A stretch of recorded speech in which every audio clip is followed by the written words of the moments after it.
Thank you so much for being here. I want to introduce our event today. My name is Rachel Epstein. Welcome to the Joseph Corbell School of International Studies. I'm a professor here of international relations, and it's my distinct honor to introduce our ambassador today and Fritz Dean Mayer. So let me tell you a bit about both of them. We are here welcoming Ambassador Linda Thomas Greenfield, who is the current representative of the United States to the United Nations and the UN Security. Prior to her accepting this position, she had a 35-year career at the U.S. Department of State, during which she held several key positions, including the Assistant Secretary of State for African Affairs, Director General of the Foreign Service, and as the U.S. Ambassador to Liberia. That was from 2008 to 2012. She's currently in Denver as part of the Cities Summit of the Americas to speak with representatives from across the Western Hemisphere on a range of issues, including how city governments can help revitalize the multilateral system. So welcome, Madam Ambassador. Our moderator today is Dean Fritz Mayer, who is the Dean of the Joseph Corbell School of International Studies here at the University of Denver. His main areas of specialization include international trade, globalization, and environmental politics. Interestingly, he also focuses on the role of narrative and storytelling in politics and public life. So without further introduction, I will turn it over to Dean Mayer to ask the first question. Thank you so much for being here. Well, thank you, Rachel, and welcome everyone. Delighted to see all of you, and particularly warm welcome, Madam Ambassador. It is a distinct honor and pleasure to have you with us today. Thank you for being here. Let me start with a personal question, really. And as you well know, this school, the Corbell School, it's named for Joseph Corbell, who was the father of Madeleine Albright. And I know you and Madeleine had long connection in your career that Rachel alluded to, and that you were quite close to Madeleine. And so I wondered if we could just start with you saying a few words about the impact Madeleine had on your career and the meaning of that connection for you. Oh, when Secretary Albright was named as our first, well, she wasn't the first woman to be named UN ambassador, but when she was named UN ambassador, it really put her name in the forefront of all of our international and diplomatic efforts around the world. And we all watched her from afar. I was a young officer at the time. We watched her in awe. And we were extraordinarily proud of what she was achieving. And then she was named Secretary of State, first woman. And we all looked for that opportunity to engage with her. And I had my first engagement when I was serving in Geneva, Switzerland as the Refugee and Migration Affairs Counselor. And she came on a visit with then President Clinton. And I mentioned downstairs, she walked in the room and she was a very petite lady. And when she walked in the room, it was like the whole room spread. She came in with such power and such authority. And she presented herself in that way until she passed away. But when I got to know her personally, I realized that she was such a kind-hearted, decent person, that she cared about what she was working on. And I'm really proud to have had her as a role model, but even more importantly, as a mentor. And as a colleague, we both taught at Georgetown University. And then as a boss, because I headed her Africa practice at her company, Albright Stonebridge. So she was a tremendous loss for all of us, not just in the State Department, but around the world. Absolutely. I must say, for me, one of the great joys of the position I hold now was getting to know her. And she was so supportive and so thoughtful. And as you say, I always say, so pound for pound, maybe the toughest person you'd ever meet, and very, very funny. So we all miss her. And it's been fascinating to see how many people's lives she touched, like your own. I mentioned, I want to share this. The day she died, I was in the General Assembly to make a speech. And so I had to go up and talk about her before delivering the speech. And then at least 50, I don't know, 100 other permanent representatives got up to speak, and every single one of them had a Madeleine Albright story. Yeah. So she didn't just impact us in the United States, she had an impact around the world. Oh, yeah. Thank you for sharing that. Well, you're here because there's the City Summit of the Americas. And most of the people here are from cities, from municipalities. You represent the United States before the world's most important international organization. How do you see, why is this an important gathering, the City Summit? And do you see the role of cities becoming increasingly important in international affairs? I absolutely do. And part of the reason I'm here is because the summit is focusing on the SDGs and how we implement. We have 7 years left to 2030. And the cities are addressing these issues, and some of them have played key roles. The city of Bogota, for example, actually talked about their commitments and where they are in achieving their commitments. The city of Los Angeles has also been actively engaged. And what I have come to understand from my perch in the United Nations is we make policy up here, but policy is implemented down. It's implemented by cities. It's implemented by mayors who have direct engagement with their cities in terms of addressing issues of poverty, addressing, which is one of the SDGs, addressing issues of climate change, an SDG. I was very proud that when the decision was made that we pulled out of the Paris Climate Agreement, the city of Los Angeles continued with their commitments and continue to engage on these issues. So cities play an important role on the multilateral stage. And I think this conference has highlighted that in many, many ways. And do you see this sort of city diplomacy as sort of the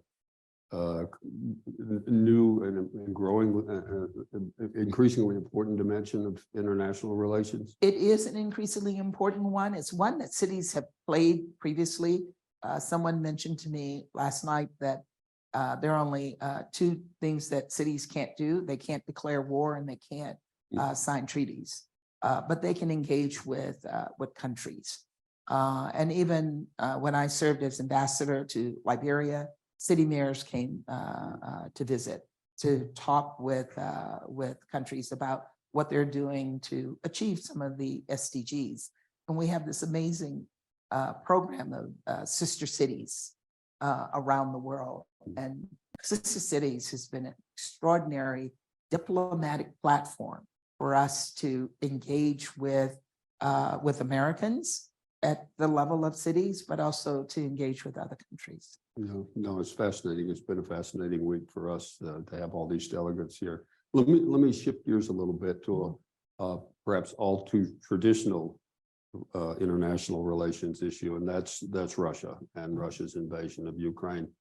On the 1-year anniversary of its invasion, I think you issued a statement saying that you're really condemning Russia's behavior, its invasion of Ukraine, its violation of Ukraine's sovereignty and territorial integrity, of the UN Charter, international humanitarian law, pretty much everything the UN stands for. And so I guess the question is, how effective can the UN be in holding Russia to account? As a permanent member of the Security Council, as a veto, is currently chair, I guess, of the Security Council. 2 more days. 2 more days. We're Okay. counting down. Okay. But for many people, they sort of look at this and wonder, what can the UN really do here?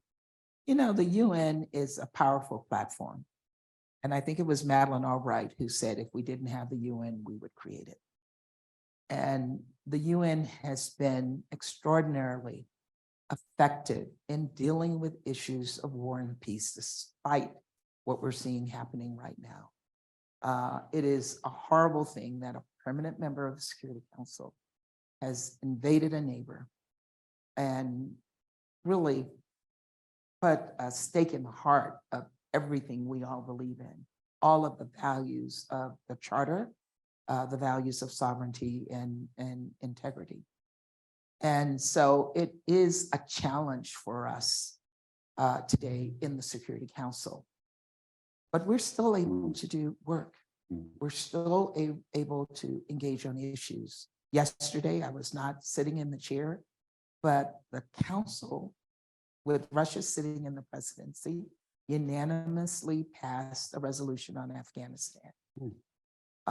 We passed a resolution dealing with the situation on the Syrian border, extending that one border crossing for 6 months. We passed a resolution dealing with the situation in Burma.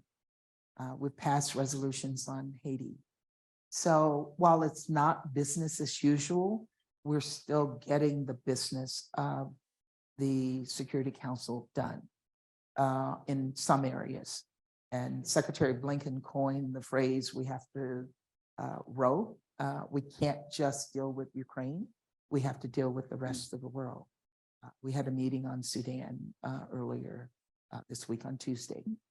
So we are dealing with the rest of the world in spite of the fact that Russia has really caused us to rethink and question what we do in the Security Council. No.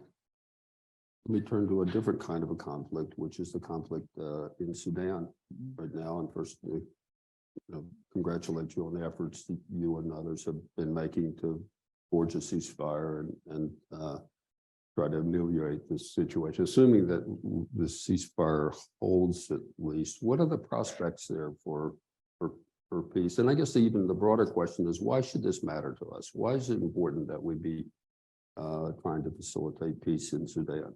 You know, we live in a global world now, and we can't cushion ourselves from what is happening elsewhere in the world.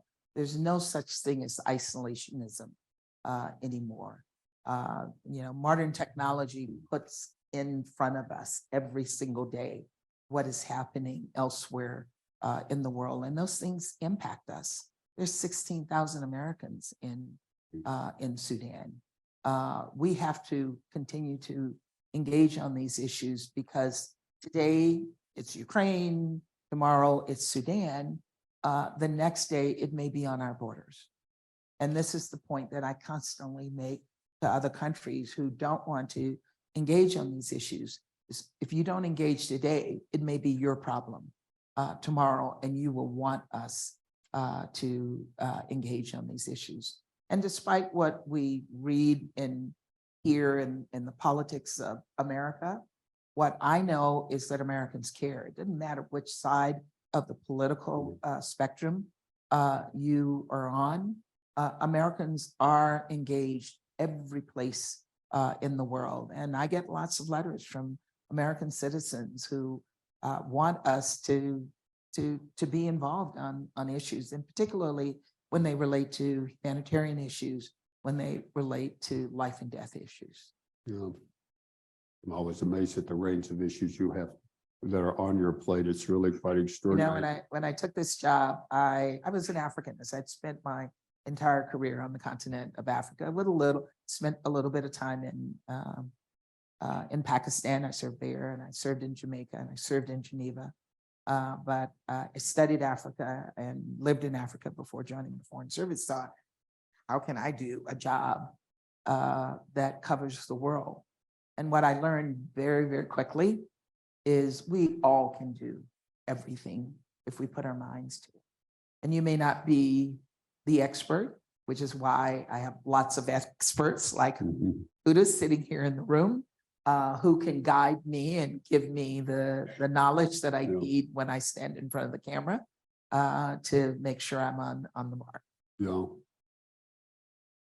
just to pick another issue, I know that matters a lot to you is food security. And whether it's in the context of the fragile agreement with Russia about Ukrainian grain, or the longer term issues of how climate change is affecting food production. It's not the sort of usual issue that people think of when they think of international relations, but why is food security an important issue for us to think about? You know, when I arrived in New York in February of 21, I immediately, March 1st, became president of the Security Council. And as president of the Security Council, you are able to focus the council on issues and events that are priorities for you. And my issue was food security. And this is before Ukraine, because we are dealing with issues of famine around the world. We're dealing with issues of food deserts here in the United States. We're dealing with issues of starvation. And in this day and age, when we have so much abundance, people should not be starving. And we have to figure out how to deal with these issues in a global way. Ukraine made it worse for all of us. When I've traveled to Africa, I'm hearing from African farmers that they can only grow 1/5 of what they previously grew because the price of fertilizer has gone up so high. They are having issues with supplies. So the war in Ukraine exacerbated an already difficult, dire situation that we had that was the result of the pandemic, climate change, as well as conflict elsewhere in the world. And so for me, this is a global issue. It's an issue that we all have to come together to address. We've seen countries use food as a weapon of war.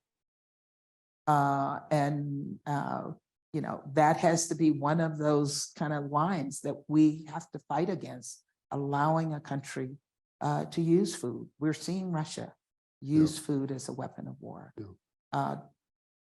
The Black Sea Grain Initiative will expire on the 18th of May, and the Secretary General has been working diligently to get that extended. Because if he doesn't get it extended, it's going to make the food crisis even tougher. I didn't know when this war started that Ukraine and Russia provided about 50% of the wheat that we consume worldwide. So it's had a major impact, and I think again we all have to address it. We had a summit or a ministerial in New York in September that was co-hosted by Secretary Blinken and several other ministers, and they made commitments on food security that we're all working to address so that we can ensure that this doesn't happen again. And food security is of course, it's a terrible thing in of itself if people are not getting enough food, but then it also it leads to migration, it leads to conflict. It has all these knock-on effects, doesn't it? Yeah. We could go in a lot of different directions. There's so many issues in the world right now. We had a few questions from the audience that when they registered, and quite a number focused on China. You know, it's no secret, I suppose, that relations between the U.S. and China are tense at the moment, and relative certainly to the past. And there are differences over the status of Taiwan or China's position on the Ukraine war, or human rights, which you've talked about, and or even TikTok. But on the other hand, we have to work together on major issues like climate change, as you addressed. So the question from the audience was, what role can you play at the UN in helping to reduce those tensions and to work collaboratively with China on those issues? That's an excellent question. It wasn't what I expected. And I do have to work with China. They are a permanent member of the Security Council. There are 5 of us. And So if we don't work with China on the Security Council, the Security Council is dysfunctional. And we've seen some of that dysfunctionality take place in the council. So I do engage on a regular basis with my Chinese counterpart. It's not always fun for him or me because we all know what our red lines are. And sometimes he will say to me, I heard what you said, Linda, because I go on the Hill and I get asked questions. And I said to him, you have the advantage because we live in an open society of hearing what we think and hearing what I say. I don't have that advantage. I have to conjecture. I have to analyze and figure out where you're going, whereas you can see where we're going all the time because we are an open book. But we are trying to find ways where we can cooperate with the Chinese when we can. We will compete with them when we have to, and there are other times when we will find that we can't. They know what our position is on Taiwan. We've been clear. It has never changed. We do believe in a one China policy, but we also believe in the rights of Taiwan, the Taiwanese people, to defend themselves. I'm wondering, returning to the themes of the city summit, whether there are opportunities for subnational relations, are there things happening between cities or even at the level of citizens or others that are helping to address some of the relations between China and the US? You know, I think there are some possibilities there. There are a lot of people-to-people relationships that exist that can help us bridge some of those gaps, but the core of the issues are still being grappled with at the national level. Yeah, and challenging ones they are as well. We had picking another question from that there were actually a number of questions along these lines, really about democracy, the state of democracy in the world, the apparent decline, democracies, the rise of autocracies. President Biden has framed this often as sort of the big issue being a question of whether between democracy and autocracy in the world. And it's a huge issue for us here at the Corbell School, as you were kind enough to speak at our Denver Democracy Summit. So thank you very much for that. And you know, we worry a lot about the state of democracy. The question from what was really what your role is at the UN and whether these are issues that you're thinking about and addressing there, and how do you work with governments that are not democratic? Are you able to find common ground when you're trying to reach agreement on some of the things that you talked about earlier? We have seen over the course of the past few years an attack on democracy. But we have also seen people rise up calling for democracy. We've seen elections take place around the world where people have expressed their desires for change. And that's something that we support. We support it as a country in our bilateral relationships. We support it on the multilateral stage in New York. And I engage with all countries because you have to engage with all countries. We're all there to represent our country. We have to work with countries to get votes. And I'm still proud of the fact that we were able to get 143 countries to vote to condemn Russia's annexations of Ukrainian territory. 143 out of 193. And that was significant. And people said, oh, yeah, you had a whole bunch of countries abstain, but you only had a handful that voted with Russia. Countries abstain for many reasons. It's not my place to explain. why they make the decision to abstain. 143 voted to condemn Russia. All 143 of those are not necessarily democracies. And so you have to work with them. And you work to try to present your position. You listen at their positions and you work to counter them. And sometimes you succeed and sometimes you don't. But I see it as my job to engage with every country in New York. There are a few that I don't engage with. Those are obvious. Yeah. But the vast majority of countries I try to engage. And that's what diplomacy is about. It's not just about talking to your friends. It's also about talking to your adversaries. No. Let me ask you, much of your career, as you said earlier, is focused on Africa. And I'm curious, as you look at Africa continuing with this conversation about democracy, what do you see as the prospect for democracy on the African continent? There's a lot of conversation about that. Of course, it's an immensely complicated, multinational, multi-ethnic continent, so it's hard to generalize. But I know you know a great deal about Africa. I think the people of Africa want democracy. They see the benefits. They don't always experience the benefits of democracy. And they look to countries like the United States to support their efforts. We're the one country that every country knows will stand up for human rights. During the period, we were not on the Human Rights Council.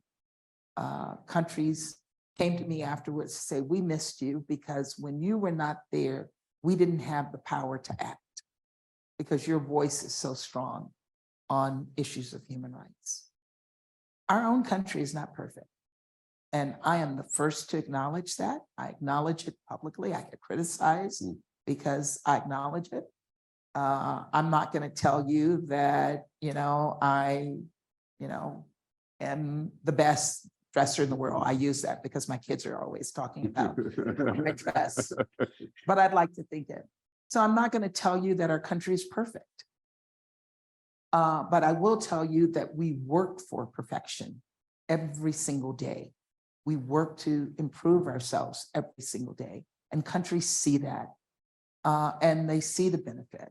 And I will say to them, and people say, well, African countries are racing to embrace China. They're not racing to China, though.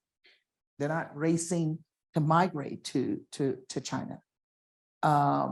So we have to continue to be a voice for democracy for the people of Africa, to engage with leaders who are not always in line with us, to encourage them to move more toward democracy and to support their people.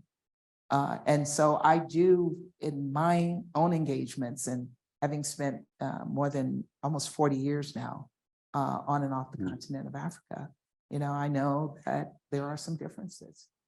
There are differences that we have to engage on, but the one thing that we have on the African continent that China nor Russia have is we have an African diaspora. We have Africans, people from African countries in the United States who are American citizens and have relatives in every single country on that continent. We have relations with the African continent. And I always like to say, despite our differences, we're in the hearts of Africans, and Africans are in our hearts. Like family members, you don't always agree with each other. You have fights, you have differences, you have disagreements, but ultimately you are family. So I consider myself, for example, on the Security Council, there are 3 African countries. They call themselves the A3. I consider myself the +1. So I say I'm the A3. That's good. That's good. And I'm hopeful for the continent of Africa. I think Africa is the last frontier of progress. Africa has more resources than any other continent, untapped resources that will make a difference to this continent. We have to work with African countries, with the people of Africa to harness those resources, including the people. Africa, the median age is 19. It's a young continent. So it will be those young people that will be making a difference in the world, ensuring that we have a future dealing with climate change and dealing with conflict and issues of war and peace. So I'm confident that we will see that Africa, those 54 countries, rise to become a power. Well, let me pick up on one of the themes that you touched on, which is the extent to which our diversity and our ability to be a diverse and inclusive society is a strength in international affairs. I say it every day, our diversity is a strength. And I always use, people say to me, well, as a Black woman, do you feel like you're not powerful on the international stage? And I think who I am actually gives me more power because my power is based on the example of who I am. And I told a story some years ago. I was on a visit to the African Union, and I was meeting with my Chinese counterpart. And one of my colleagues was a Chinese American. And so when we walked into the room, they were looking at him like, who is he and why is he in here? Because it didn't click to them immediately that he was with me, that he was part of my delegation. Yeah. And I thought that sent an extraordinarily powerful message that Americans look many different ways. And you can't always guess who the American is in the room. But you can certainly be assured that our diversity will shine. And we have to respect that diversity. We have to promote that diversity. And we have to encourage it. Yeah. We often talk about that here at the Corbell School and the extent to which, as we grapple with what the new world order will be, the extent to which we can be an example of what an inclusive democratic system might really look like.